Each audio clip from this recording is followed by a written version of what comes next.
Tout le monde est partant pour le grand reset. Enfin, presque tout le monde. Il y a un gars qui a le pouvoir de faire quelque chose pour arrêter ça, et vous savez exactement de qui je parle. Et ils ont fait une erreur quand ils ont essayé de mettre Trump de leur côté. Ils ont invité Donald Trump à Davos, 2 fois je crois. Mais en janvier, quand Donald Trump a vraiment commencé à voir la bête qui se dressait contre lui, il est allé à Davos, oui, au Forum économique mondial, et il leur a fait un énorme doigt d'honneur. Nous nous sommes engagés à préserver la majesté de la création de Dieu et la beauté naturelle de notre monde.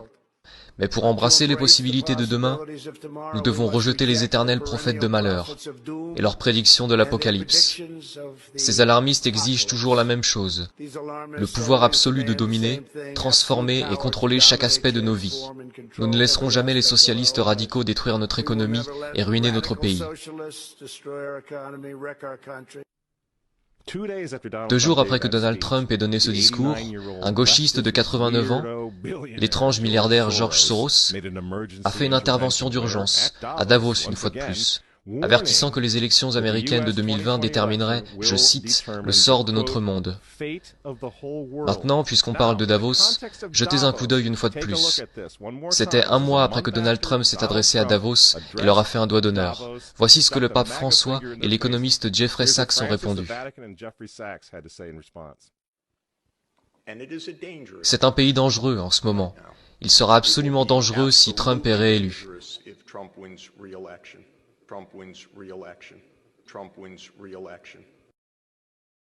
François a invité ce type au synode sur l'Amazonie en tant qu'invité d'honneur et conseiller.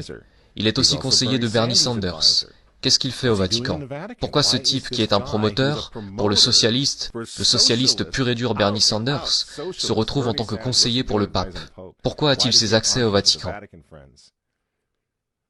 Jeffrey Sachs soutient l'avortement et la contraception, mais ce n'est pas un problème pour le Vatican.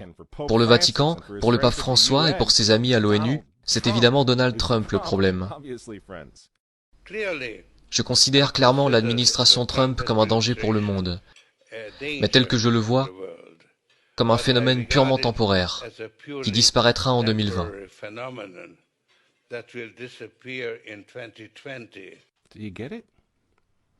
Vous comprenez? Vous voyez pourquoi il y a tant de haine envers Trump? Parce que malgré tous ses défauts, il est capitaliste, il n'est pas mondialiste. Il ne sera jamais l'un d'entre eux. C'est pourquoi il a retiré les États-Unis de l'accord de Paris sur le climat. Donald Trump a retiré les États-Unis de l'Organisation mondiale de la santé, l'entreprise de Bill Gates. Et maintenant il menace de retirer les États-Unis de l'Organisation mondiale du commerce. Les gens disent, oui, Donald Trump s'est marié 2 fois, c'est vraiment un homme mauvais. Mais il est en train de tenir tête à des démons. Personne n'a dit qu'il était saint. Il frappe les vaches sacrées des Nations Unies dans le monde entier en ce moment même. L'Assemblée générale vote couramment à 185 voix contre les États-Unis sur presque tous les sujets désormais. Et vous vous souvenez, puisqu'on parle des Nations Unies, en novembre 2019, juste avant que le coronavirus arrive, Trump est allé aux Nations Unies, à l'Assemblée générale, et il a déclaré la guerre au mondialisme. Les dirigeants avisés mettent toujours le bien de leur propre peuple, de leur propre pays, en premier. L'avenir n'appartient pas aux mondialistes. L'avenir appartient aux patriotes. Peu après le discours que Donald Trump a livré à l'ONU, que s'est-il passé? Le coronavirus s'est répandu dans le monde, et l'économie américaine qui était en plein essor a été mise sous assistance respiratoire. Pensez-vous que c'était un accident? Donc quand ils vous disent, et qu'ils nous disent à tous, de rester à la maison, de porter un masque pour que grand-mère ne tombe pas malade, vous devez comprendre ce qui se passe vraiment. Ils ne se soucient pas de votre grand-mère. Ils ne s'occupent pas des personnes âgées. Ils ne se soucient pas des bébés. Ils veulent les avorter, afin de pouvoir sauver notre société. Ils avortent des millions de bébés dans le monde entier. Ils ne se soucient pas des bébés, ils ne se soucient pas des personnes âgées. En réalité, si vous voulez sauver votre grand-mère, dites aux mondialistes de rester loin d'elle.